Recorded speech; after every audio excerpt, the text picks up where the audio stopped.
ये वीडियो सिर्फ एक बायोग्राफी नहीं है, ये एक जनरल नॉलेज, साइंस और मोटिवेशन का एक मिशन है। इस वीडियो में हम देखें कैसे बनते हैं भारतीय एस्ट्रोनॉट, कौन कौन सी ट्रेनिंग होती है भारत, रूस और अमेरिका में, अंतरिक्ष में क्या क्या प्रयोग किए शुभांशु शुक्ला ने, और इन सवालों के वो सब जवाब जो आने वाले कॉम्पिटिशन एग्जाम में अब से पूछे जाएंगे।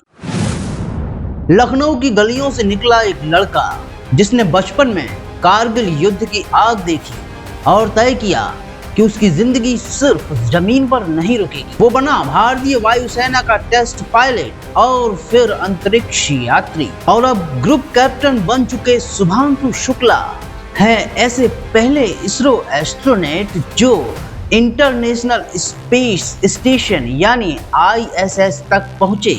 41 साल बाद राकेश शर्मा के बाद यह है भारत की वापसी और शुरुआत गगनयान युग की। लेकिन ये कहानी सिर्फ अंतरिक्ष की नहीं है, इसमें मेहनत, रिजेक्शन और विज्ञान भरी हिम्मत भी है। ये कहानी सिर्फ रॉकेट की नहीं है, ये कहानी रिगरस साइंस, साइकोलॉजिकल प्रेशर और स्पेस फेयरिंग डिसिप्लिन की भी है। अरे वाकिफ कहाँ जमाना हमारी उड़ान से, वो और थे जो हार गए आसमान से। और हाँ, यदि आसमान में उड़ना है बादलों की तरह तो मेहनत करो पागलों की तरह। तो दोस्तों, ये वीडियो सिर्फ एक बायोग्राफी नहीं है, ये एक जनरल नॉलेज, साइंस और मोटिवेशन का एक मिशन है। तो वीडियो को अंत तक देखिए क्योंकि हर सेकंड इसमें आपको मिलेगा नेक्स्ट लेवल नॉलेज। और हाँ, वीडियो अगर आपके दिल को छू जाए तो भाई के चैनल को सब्सक्राइब जरूर कीजिए, वीडियो को लाइक कीजिए और अपने दोस्तों के साथ शेयर कीजिए। 10 अक्टूबर 1985 लखनऊ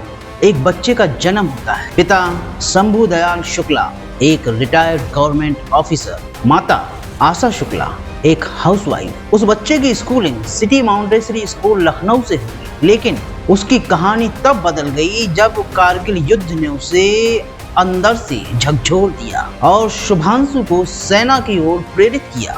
इसके बाद शुभांशु ने NDA परीक्षा पास कर 2005 में BSc इन कंप्यूटर साइंस पास किया और जून 2006 में इंडियन एयरफोर्स में फाइटर पायलट बना। भारतीय वायुसेना के सबसे प्रशिक्षित और अनुशासित फाइटर पायलटों में से एक शुभांशु शुक्ला ने इस दौरान Su-30 MKI, MiG-21, MiG-29, Jaguar, हाक, डॉर्नियर, AM-32 जैसे विमान उड़ाए और उन्हें 2000 घंटे से अधिक की उड़ान का अनुभव मिला। टेस्ट पायलट रहते हुए उन्हें एक्सपेरिमेंटल और टेस्ट फ्लाइंग में भी विशिष्टता मिली और उनके इस अनुभव ने उन्हें स्पेस फ्लाइट के लिए तैयार कर दिया था और 2024 तक वो ग्रुप कैप्टन के पद पर पहुंचे। इसके बाद तो मानो अब जैसे अंतरिक्ष उनको पुकार रहा था और शुरू हुई उनके एस्ट्रोनॉट सिलेक्शन की प्रोसेस। इसके लिए 2019 में इंस्टीट्यूट ऑफ एरोस्पेस मेडिसिन यानी IAM ने शुभांशु को चुना, जिसमें 2020-21 तक उनकी basic training Yuri Gagarin cosmonaut training centre Russia में चली। एडवांस ट्रेनिंग के लिए वे बेंगलुरु स्थित इसरो के एस्ट्रोनॉट ट्रेनिंग सेंटर गए। इसमें Bombay, Japan ESA training modules भी शामिल हैं। इसके बाद फरवरी 2024 में PM मोदी द्वारा गगनयान क्रू के लिए भी शुभांशु का चयन किया गया। अब बात करते हैं सबसे महत्वपूर्ण मिशन की, जो भारत ही नहीं दुनिया के कई हिस्सों के लिए बहुत ही महत्वपूर्ण है। जी हाँ, हम बात कर रहे हैं axiom mission 4। Axiom mission 4 NASA, ISRO और एक्सियोम स्पेस के कोलैबोरेशन में एक इंटरनेशनल प्राइवेट मिशन है। जून 2025 में एक्सियोम मिशन 4 के लिए एज अ पायलट सिलेक्ट होने से पहले 3 बार रिजेक्ट हो चुके थे शुभांशु शुक्ला। एक्सियोम मिशन 4 25 जून 2025 को फ्लोरिडा के कैनेडी स्पेस सेंटर से फाल्कन 9 रॉकेट के थ्रू ड्रैगन कैप्सूल से लॉन्च हुआ। इस मिशन में शुभांशु शुक्ला के साथ मिशन कमांडर अमेरिका की पेगी विट्सन, पोलैंड की स्लावोज उज़नांस्की विज़नेविस्की और हंगरी की टिबोर कापू। इनमें से भारत, हॉलैंड और हंगरी के एस्ट्रोनॉट्स पहली बार इंटरनेशनल स्पेस सेंटर पर गए। इस मिशन में शुभांशु ने इसरो द्वारा डिजाइन किए गए प्रमुख वैज्ञानिक प्रयोग भी किए, जैसे stem cell development, microgravity experiments, biomedical research, tardigrades DNA studies और भारतीय विज्ञान संस्थानों के भी कई प्रोजेक्ट्स। 15 जुलाई 2025 इंटरनेशनल स्पेस स्टेशन यानी ISS की भारत के गौरव कैप्टन शुभांशु शुक्ला के साथ सफल वापसी, जो पैसिफिक ओशन में ड्रैगन कैप्सूल ग्रेस के माध्यम से साउदर्न कैलिफोर्निया के तट पर। इस मिशन को 18 दिन 2 घंटे 59 मिनट में पूरा किया गया, जिसमें उन्होंने अंतरराष्ट्रीय अंतरिक्ष स्टेशन यानी ISS पर वैज्ञानिक प्रयोगों सहित पृथ्वी की कुल 310 परिक्रमाएं पूरी की।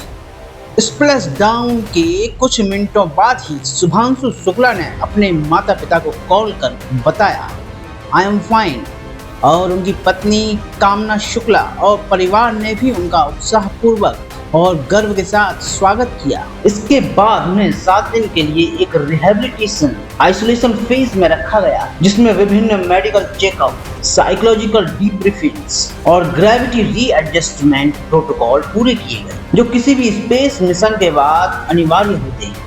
इस मिशन का भारत के लिए एक ऐतिहासिक महत्व है। पूरे 41 वर्षों के बाद अंतरिक्ष में भारत की वापसी हुई। 1984 में राकेश शर्मा के बाद शुभांशु शुक्ला बने दूसरे भारतीय लेकिन पहले इंडियन एस्ट्रोनॉट जिसने इंटरनेशनल स्पेस स्टेशन पर कदम रखा। यह मिशन न केवल व्यक्तिगत उपलब्धि थी, बल्कि भारत के लिए भी स्पेस फ्लाइट इतिहास में एक नया अध्याय था। इस सफल अंतरिक्ष उड़ान में भारत के पहले स्वदेशी मानव युक्त मिशन गगनयान को लेकर विश्वास और आत्मबल बढ़ाया। अब गगनयान की पहली मैन्ड फ्लाइट 2027 तक लॉन्च होने की उम्मीद जताई जा रही है और इस मिशन ने उसकी नींव को और मजबूत कर दिया है। शुभांशु शुक्ला की इस सफलता से दुनिया के दूर दराज गांवों और शहरों के बच्चों में अंतरिक्ष के प्रति एक उत्साह जगा है। इसरो और अन्य वैज्ञानिक संस्थाओं द्वारा चलाए गए साइंस आउटरीच प्रोग्राम्स ने एस्पायरिंग साइंटिस्ट को दिशा और प्रेरणा दी। यह मिशन सिर्फ तकनीकी सफलता नहीं था,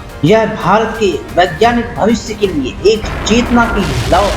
तो दोस्तों, ये सिर्फ एक आदमी की उड़ान नहीं थी, ये 1 अरब 40 करोड़ भारतीयों की भी उड़ान थी। लखनऊ का एक लड़का आज नासा और इसरो की उड़ानों में शामिल, लेकिन कहानी अभी खत्म नहीं हुई। वो गगनयान क्रू का भी हिस्सा है। इस मिशन ने दिखाया है कि जब विज्ञान, अनुशासन और राष्ट्र प्रेम मिलते हैं तो इंसान धरती से भी ऊपर उठ सकता है। क्योंकि आज लाखों शुभांशु धरती के किसी कोने में आज अपने सपनों की लड़ाई लड़ रहे हैं। उन्हें ना तो नासा दिख रहा है और ना आसमान, बस जरूरत है एक विश्वास की जो कहे कि तू कर सकता है, अकेला ही सही पर तू कर सकता है।